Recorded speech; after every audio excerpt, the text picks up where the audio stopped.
کیا آپ نے یہ سوچا ہے کہ قرآن پاک میں اللہ نے یہ کیوں فرمایا کہ ہر ذی روح کو موت کا ذائقہ چکھنا ہے؟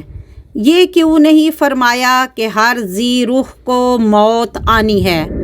آپ نے کبھی اس لفظ ذائقہ، جس کو انگلش میں ٹیسٹ کہتے ہیں، پر غور کیا ہے؟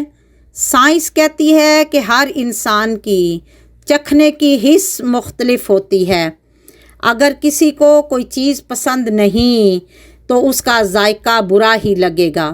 چیز کا ذائقہ اس میں ڈالے گئے اجزاء پر منحصر ہوتا ہے، اس لیے ہر شخص کی موت کا ذائقہ اس کے اعمال کے مطابق ہوگا۔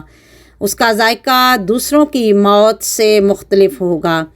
یہ آپ کی موت ہے تو اس کا ذائقہ بھی آپ ہی کو چکھنا ہوگا، لہٰذا ابھی سے اپنے اعمال درست کر لیں تاکہ موت کا ذائقہ کڑوا نہ لگے۔